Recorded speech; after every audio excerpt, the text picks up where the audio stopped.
नमस्कार, मैं हूं मृत्युंजय कुमार झा। शाम के 5:30 बज चुके हैं और अगले आधे घंटे तक आपके सवालों का सबसे बड़ा मंच तैयार है। अगर आपने कमोडिटी में ट्रेड किया है या फिर नया ट्रेड करना चाहते हैं, जानना चाहते हैं कि आपके लिए कहां पर कमाई के मौके बनेंगे, तो आप सवाल पूछिए। नंबर आप नोट कर लें 02223001634। इसके अलावा आप 02223001635 पर भी अपना सवाल पूछ सकते हैं।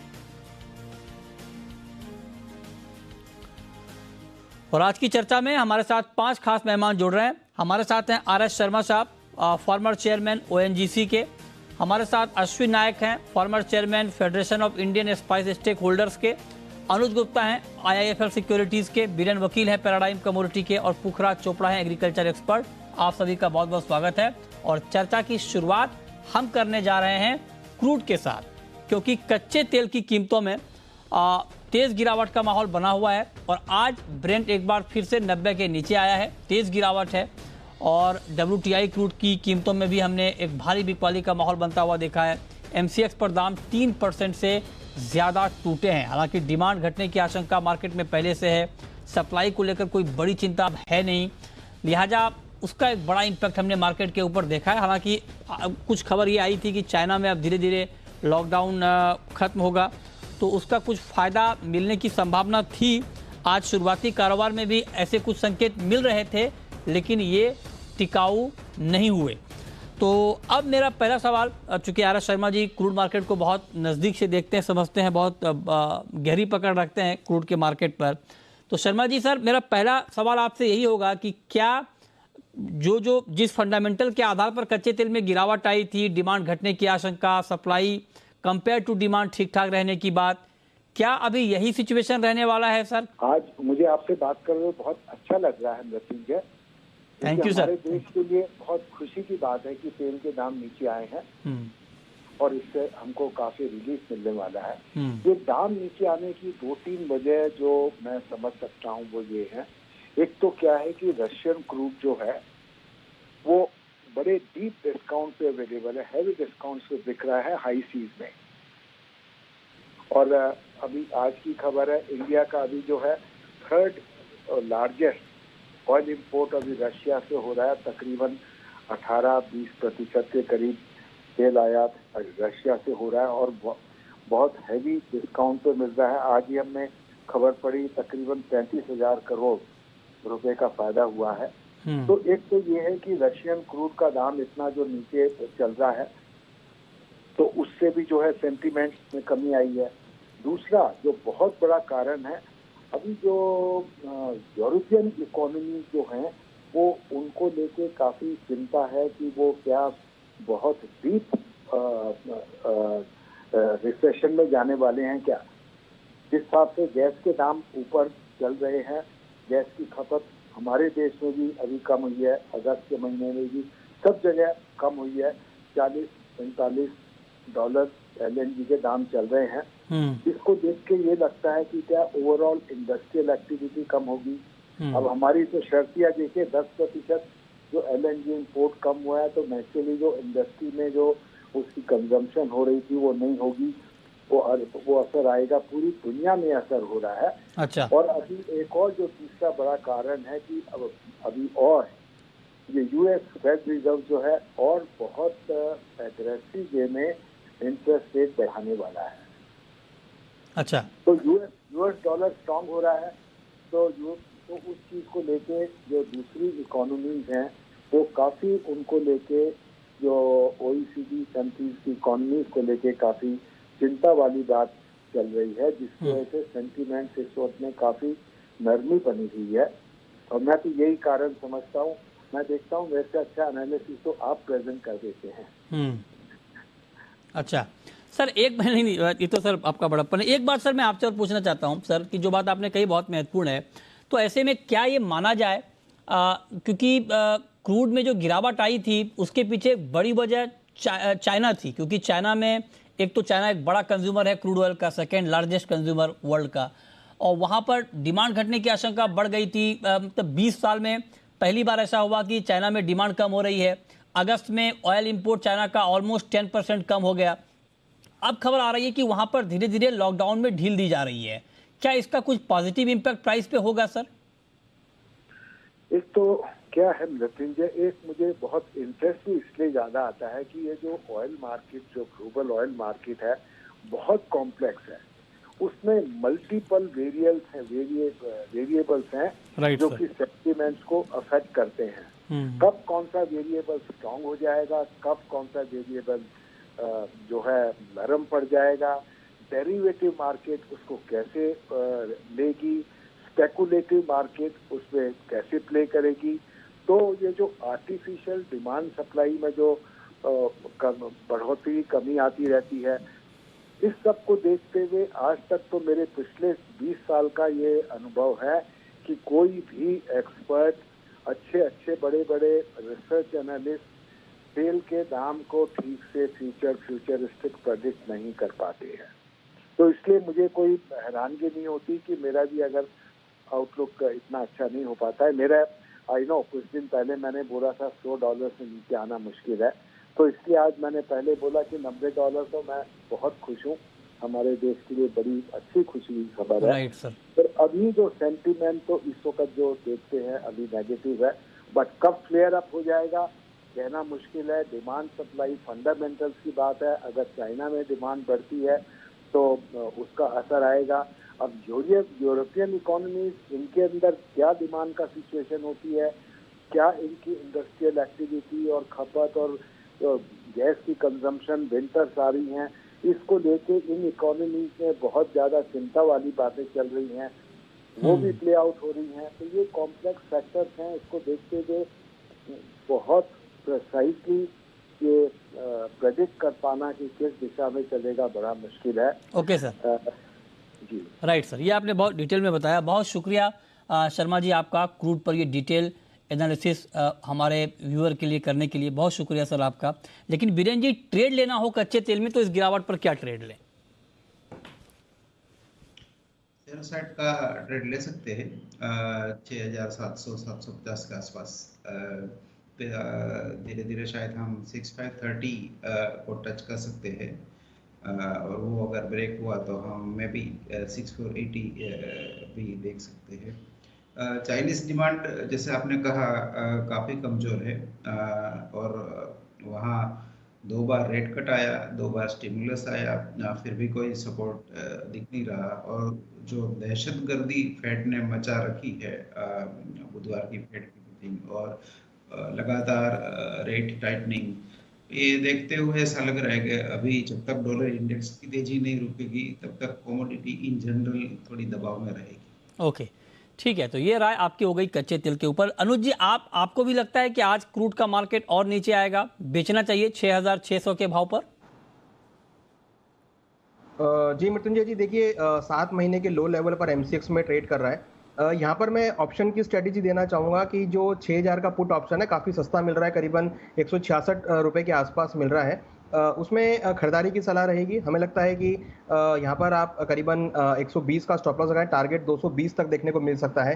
फ्यूचर्स के अंदर भी बिकवाली की सलाह रहेगी, करीबन 6750 में बिकवाली करें, 6900 का स्टॉप लॉस लगाएं, टारगेट 6500 तक हो सकता है। तो अल्टीमेटली हमें लगता है कि क्रूड के अंदर जो वीकली गिरावट हमने लास्ट वीक देखी थी वो इस वीक भी एक्सटेंड हो सकती है, और आने वाले दिनों में हमें लगता है कि $87 से लेकर $85 तक के लेवल ब्रेंट में देखने को मिल सकते हैं। तो क्रूड के अंदर बिकवाली की सलाह रहेगी। ठीक है, तो आप करें क्रूड के अंदर बिकवाली की राय, 6500 का टारगेट और 6750 के लेवल पे आपने बिकवाली की राय दी है। मतलब ताज़ा भाव पर कुछ नहीं करना है, दाम ऊपर आएंगे तब आपको बेचना है। ओके, चलिए, ये बात हो गई क्रूड की। अब आते हैं ग्वार पे। ग्वार में आज बहुत अच्छी तेज़ी का माहौल बना, और आप देखिए कि ग्वारसीड और ग्वारगम दोनों कॉन्ट्रैक्ट में, मतलब ग्वारसीड का जो अक्टूबर का वायदा है वो 3% से ज़्यादा की मजबूती के साथ बंद हुआ, और इसके अलावा ग्वारगम में भी अच्छी तेज़ी आज दिखी, और ग्वारगम का अक्टूबर का वायदा करीब 4.5% की तेज़ी के साथ बंद हुआ। ग्राउंड पर क्या बदला है, क्या हालात हैं, बताने के लिए पुखराज चोपड़ा हमारे साथ जुड़ रहे हैं, एग्री मार्केट के एक्सपर्ट। पुखराज जी, बहुत स्वागत है आपका। क्या बदल गया सर पिछले हफ्ते के मुकाबले इस हफ्ते की ग्वार ने छलांग लगा दी? देखिए मृत्युंजय जी, जैसी बरसातें हुई थी, बहुत अच्छी बिजाई भी उसकी अनुरूप हुई। और बिजाई के बाद में पौधे भी बहुत अच्छे थे, जैसा कि 15 से 20 दिन पहले बताया गया था कि बहुत अच्छी खेती खड़ी है। पर पिछले लगभग 25 दिनों से 28 दिनों से पश्चिमी राजस्थान में पर्याप्त बरसात नहीं होने से, या ये समझ लीजिए समूची ही बरसात नहीं होने से पौधे सूखे हैं और ग्वार में नुकसान हुआ है। तो ये बरानी ग्वार में निश्चित रूप से नुकसान हुआ है। ये नुकसान मेरे आंकलन के अनुसार लगभग 25 से 30% के करीब है। अच्छा, तो इस नुकसान की वजह से ये जो बाजार में सेंटीमेंट बना है तेजी का, हाँ, इसकी एकमात्र वजह है कि नुकसान, और नुकसान की वजह से तेजी। दूसरा, कोई अभी डिमांड और सप्लाई के मुताबिक न तो इसके अंदर कोई तेजी बनती है, न इसके अंदर कोई मंदी बनती है, क्योंकि वो दोनों चीजें एकदम सामान्य स्तर पे है। नहीं, मंदी कहाँ से नहीं बनती है सर? 5300 से मंदी नहीं बनती है? या आपको लगता है कि 5300 वाला जो भाव है ये ज्यादा क्रॉप डैमेज को डिस्काउंट कर रहा है?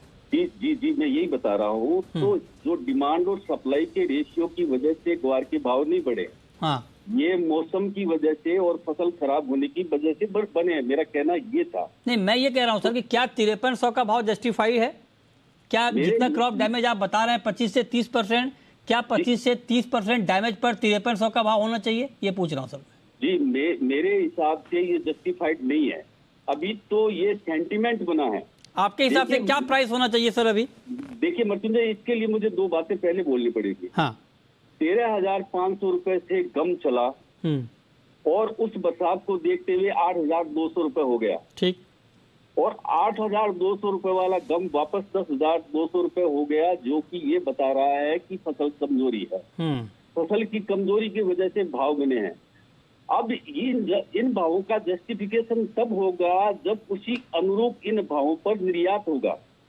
यदि इन भावों पर निर्यात नहीं होगा या निर्यात कमजोर होगा तो ये भाव जस्टिफाइड नहीं है। मेरा कहना ये, इसलिए जस्टिफाइड बताने से पहले इसका दूसरा उत्तर देना भी जरूरी है। नहीं, वो बात सर आपकी ठीक। हाँ, ये भाव मृत्युंजय जी सेंटिमेंट के बने। मैं उदाहरण के तौर पे आज की बात ही बताना चाहता हूँ कि सितंबर कोकुड़ मैंने देखा आज 2970 रुपए ऊपर में हो गई और नीचे में 26। नहीं पुखराज जी, आप जो बात कह रहे हैं सर वो ठीक बात है, मैं उससे सहमत हूँ, लेकिन मैं आपसे ये पूछना चाह रहा हूँ कि अगर मान लीजिए, अगर ये मान लिया जाए आज की डेट में कि हाँ ठीक है 25 से 30% क्रॉप डैमेज है जो आप कह रहे हैं, फिर भी क्या 1 करोड़ बोरी से ज्यादा की फसल आएगी? पहला सवाल।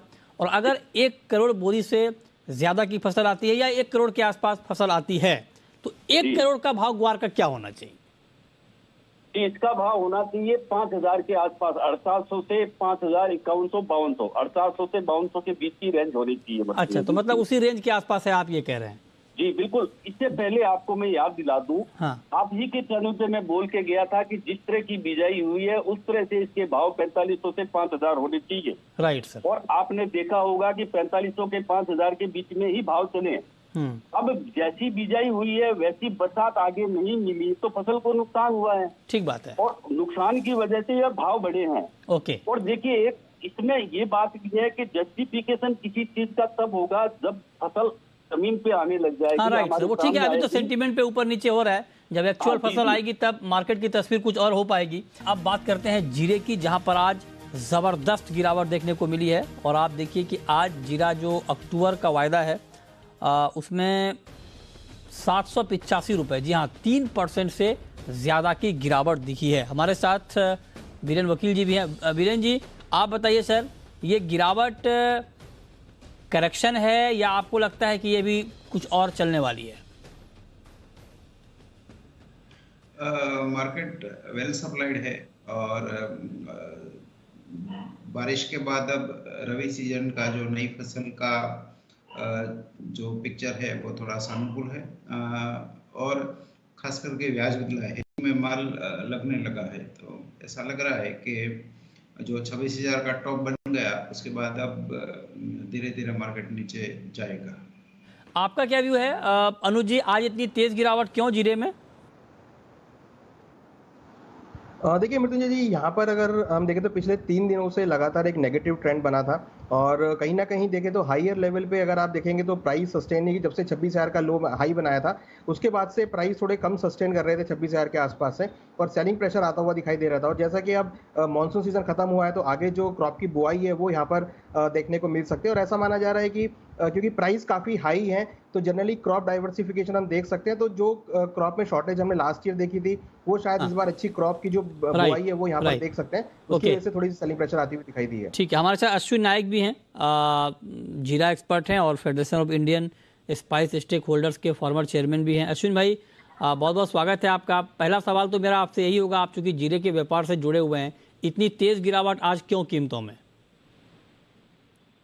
नमस्कार मृत्युंजय जी, मेरे हिसाब से जो नीमच में हमारा FISS का मीटिंग हुआ था उसके बाद एक बाजार ने बढ़त बनाई थी और उसी बढ़त में एक करेक्शन हुआ है जो हर लेवल है 160-70 से शुरू करे 180-90, 200, 220, 250 हर लेवल पे एक अच्छा करेक्शन जीरे में मिला है और उसके बाद ही बढ़त आगे बढ़ी है। तो अब क्या लगता है सर, यहाँ से करेक्शन पूरी हो गई सर? मेरे हिसाब से अभी ये करेक्शन इधर खत्म होनी चाहिए क्योंकि जीरे के फंडामेंटल अभी भी स्ट्रांग ही बने हुए हैं, उसके फंडामेंटल में कोई चेंज है नहीं, कोई नया कारण भी नहीं है कि इसको कहीं मंदी की तरफ ले जाए। ठीक है, इसके फंडामेंटल अभी भी तेजी के लिए ही बने हुए हैं पूरे। क्या भाव देख रहे हैं आप आगे? मैं इसका नजदीक भविष्य में 270-75 तो देख ही रहा हूँ, उसके बाद आगे और अच्छे रेट भी बन सकते हैं। वो एक बार नवंबर में बुआई की रिपोर्ट के लिए भी लोग शायद वेट कर सकते हैं, लेकिन इसके लिए ऊपर भी जगह है, लेकिन 270-75 तो आराम से बन सकते हैं। अच्छा, 270-75 मतलब 27,500 का भाव जो अभी 24,400 के आसपास है, आप कह रहे हैं कि बन सकता है। बहुत शुक्रिया अश्विन भाई आपका जुड़ने के लिए। अब जरा आप बताइए, मेटल मार्केट में बीरेन जी आज कहीं पर कोई ट्रेड आपको दिख रहा है? यहाँ 650 के आसपास कॉपर शॉर्ट कर सकते हैं, 656 का स्टॉप लॉस होना चाहिए, टारगेट हम 640 के आसपास रख सकते हैं। ओके, नेचुरल गैस में क्या करें अनुज जी आज एनजी में? देखिए नेचुरल गैस में देखें तो एक नेगेटिव ट्रेंड बनता हुआ दिखाई दिया है। हमें लगता है कि नेचुरल गैस में बिकवाली का ट्रेड लिया जा सकता है। ऊपर में करीबन 610 के आसपास बिकवाली करें, 622 का स्टॉप लॉस लगाएं, टारगेट नीचे करीबन 590 तक आ सकता है। कहीं ना कहीं एक सेलिंग प्रेशर यहाँ पे आता हुआ दिख रहा है। यहाँ पर हम ऑप्शन में ट्रेडिंग भी कर सकते हैं। 590 के आसपास जो पुट ऑप्शन है उसको खरीदारी का ट्रेड बना सकते हैं। हमें लगता है कि उसमें करीबन 25 से 30 रुपए तक के टारगेट देखने को मिल सकते हैं। तो पुट ऑप्शन 590 का वो भी खरीदारी का ट्रेड लिया जा सकता है। ठीक है, चलिए बहुत एक छोटा सवाल बीरेन जी आपसे, गोल्ड सिल्वर पे होगा सर, आज क्या करें इसमें, सोने चांदी में? आज व्यू नहीं है फेड जब इवेंट खत्म हो गई उसके बाद काम करेंगे। ठीक बात है, चलिए बहुत शुक्रिया बीरेन जी आपका, अनुज जी आपका जुड़ने के लिए, बताने के लिए कहाँ पर कमाई के मौके बन सकते हैं।